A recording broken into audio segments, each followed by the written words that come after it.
ไม่จักคนได้ไม่จำกล้องน้ำจักโอ้ชาวบ้านเขาจะว่าป้าก็คือเขาจะได้เห็นหน้าตัวเองในกล้องจะเป็นเฮือนดังเดิมอยู่ที่หมู่บ้านตุงแตงสวนไวจ่าบินี่แหละ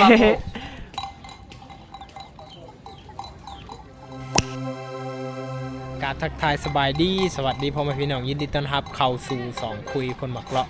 เช่นเก่าเช่นเคยพ่อแม่พี่น้องวันนี้ก็กลับมาอีกแล้วที่ชนบทลาวใต้อยู่ที่หมู่บ้านตุงแตงเมืองตะโอ้ยแขวงสารวันพ่อแม่พี่น้องมื้อนี้เป็นมื้อที่บรรยากาศสดชื่นมีฝนตกค่อยๆพ่อแม่พี่น้องก็เลยอยากพาพ่อแม่พี่น้องมารับชมวิถีชีวิตชาวบ้านในช่วงนี้ว่าคนชาวบ้านเขาเจ้าใช้ชีวิตเป็นอย่างไรเนาะแล้วก็ช่วงนี้เป็นบรรยากาศที่สวยงามกับบอกคุยจะมาพากบรรยากาศที่หมู่บ้านเขาเจ้าพากพ่อแม่พี่น้องที่ตามไปนำกันว่าเขาเจ้าใช้ชีวิตเป็นแบบไหนไปกันเลยสบายดีบันชวนยังตำข้าวเนาะอยู่นี่เนาะตำข้าวตุ่มอยู่นี่ยังใช้ชีวิตแบบดังเดิมตำข้าวแต่ละมือเดอร์ง่ายฮะเดอร์ง่ายกลอชรอฮะ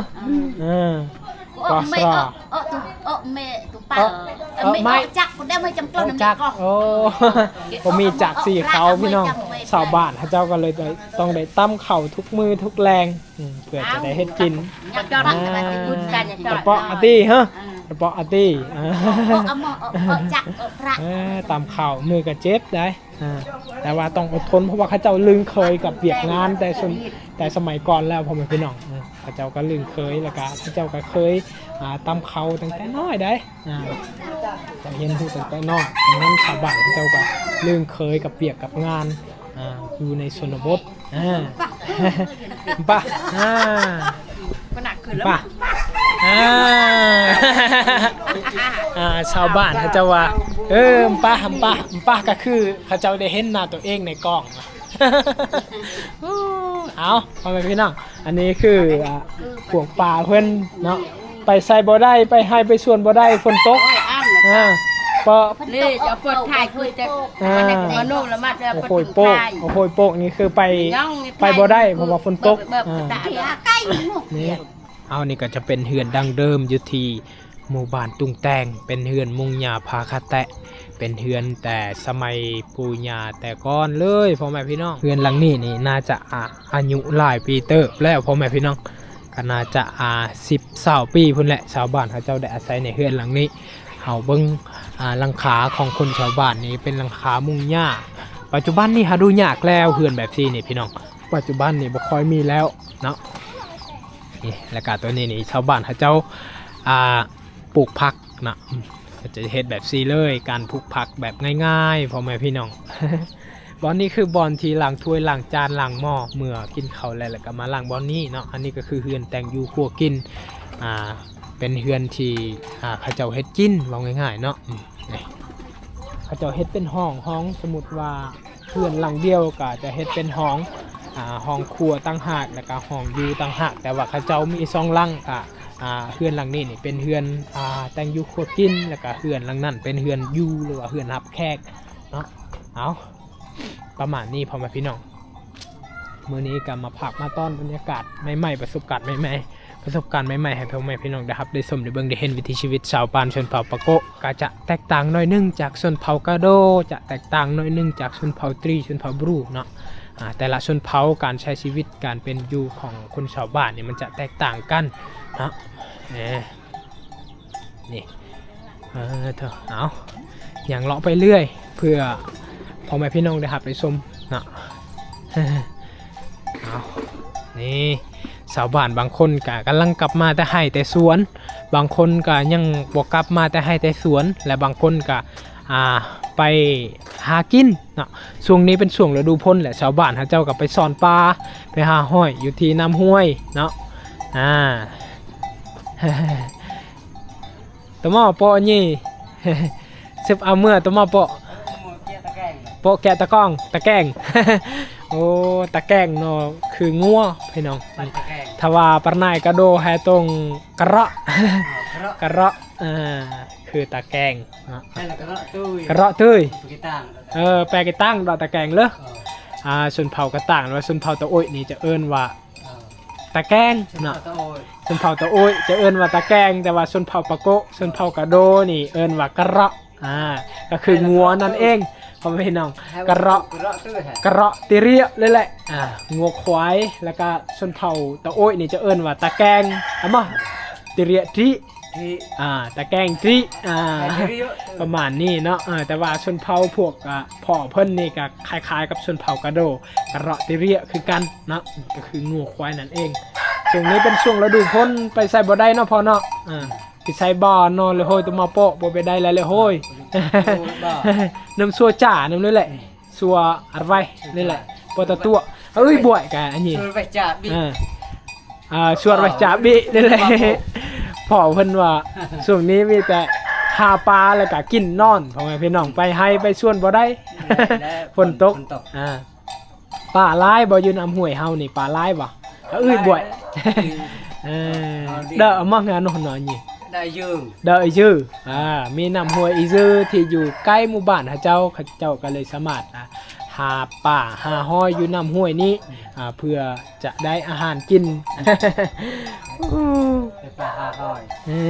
กินแล้วก็นอนกินแล้วก็นอนเนาะพ่อเนาะ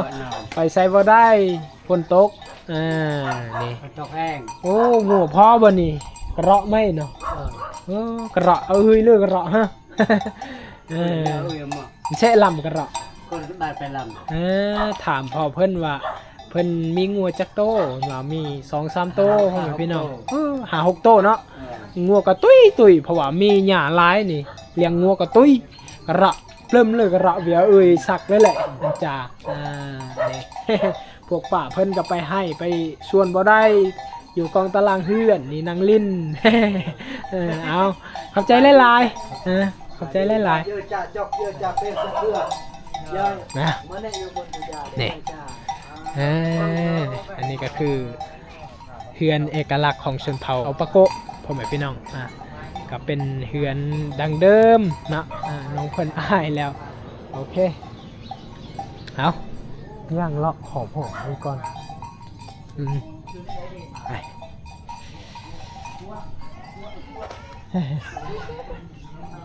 อันนี้ก็คือเฮือนแตงยูเฮือกินเป็นเฮือนครัว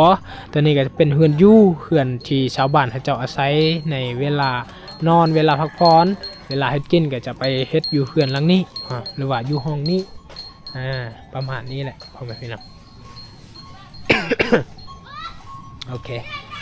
อย่างเลาะไปเรื่อยเนาะเฮาเนาะนี่ส่วนผักชาวบ้านนะเจ้าเห็นบ่เป็นหมู่บ้านที่ดุมันขยันเพียรมีส่วนผักนี่ว่างเลยส่วนผักเขาเจ้านี่เนาะนี่เห็นบ่ปลูกหลายๆอย่างมีหมากเครือมีหมากพริกมีหมากหุ้งเนาะ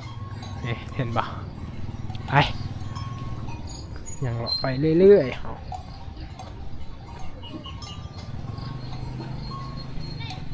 นี่ทางนั้นก็จะเป็นทางที่ไปน้ำห้วยที่คนชาวบ้านเขาจะว่าเมื่อกี้นี้เป็นเส้นทางที่ไปหากินพ่อแม่พี่น้องหรือว่าเป็นเส้นทางที่เขาหมู่บ้านเก่าเขาเจ้าก็คือหมู่บ้านห่างนั่นเองเนาะเป็นหมู่บ้านห่างบ้านเก่าเขาเจ้าแต่ก่อนในชาวบ้านเขาเจ้าก็อาศัยอยู่หุบเขาเป็นหมู่บ้านห่างบ้านดังเดิมแต่อย่าพ่อแม่แต่ว่าปัจจุบันเนี่ยเขาเจ้าก็จะย้ายเฮือนหลังนั้นก็ไปอยู่ในสถานที่แห่งนี้เนาะไปย้ายจากสถานที่แห่งนั้นก็ไปอยู่สถานที่แห่งนี้แต่มาโปะแต่โจมาแต่มาโจเอ้ยฮะแต่ด่าปะหอมด่าฮะด่าซ่อหอมด่ากิเบะบ่มีน้ำลิ้นเนาะอาบน้ำห้วยพี่น้องน้ำห้วยก็คุ้นได้ช่วงนี้เพราะว่าเป็นช่วงฤดูฝนและการน้ำห้วยก็หลายชาวบ้านเขาเจ้าก็ต้องแบบอาบน้ำห้วยนี่แหละบ่มีน้ำลิ้นเนาะถ้าว่ามีน้ำลิ้นใส่นี่ก็จะอาบน้ำลิ้นแต่ว่าเขาเจ้ายังบ่มีน้ำลิ้นก็เลยต้องแบบอาบน้ำห้วยชาวบ้านเขาเจ้าก็เบิ่งน้องๆอยู่ทางหลังบ่คุยนี่มีหลายเลยนี่เห็นบ่ อันนี้คือเฮือนศาลบ้านสองของคนชาวบ้านนะเจ้าจะมีเฮือนศาลลานแปนแล้วก็มีเฮือนปูนเฮือนก็มีให้หลายๆอย่าง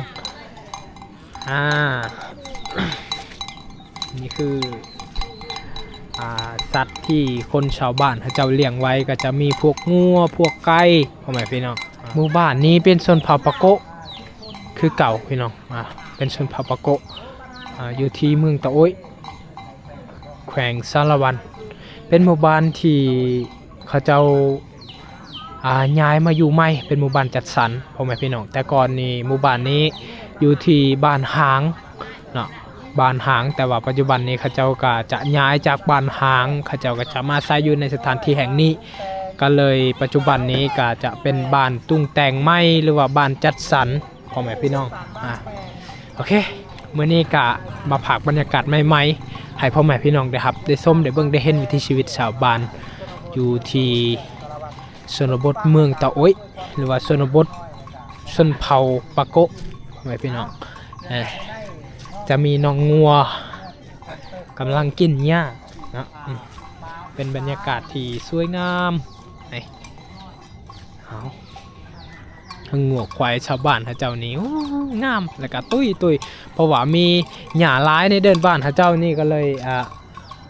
งัวของคนชาวบ้านนี่ตุ้ยแล้วก็งามพ่อแม่พี่น้องเฮือนศาลในเขตนี้มีแต่เฮือนศาลลานแปนเป็นเฮือนลังงามหมดได้แต่ก่อนนี่แหละจะเป็นเฮือนมุงหญ้าพาคาแตะแต่ว่าปัจจุบันนี่ก็บ่ค่อยมีแล้วพี่น้องเป็นเฮือนศาลลานแปนเป็นเฮือนก่อเนาะเฮือนปูน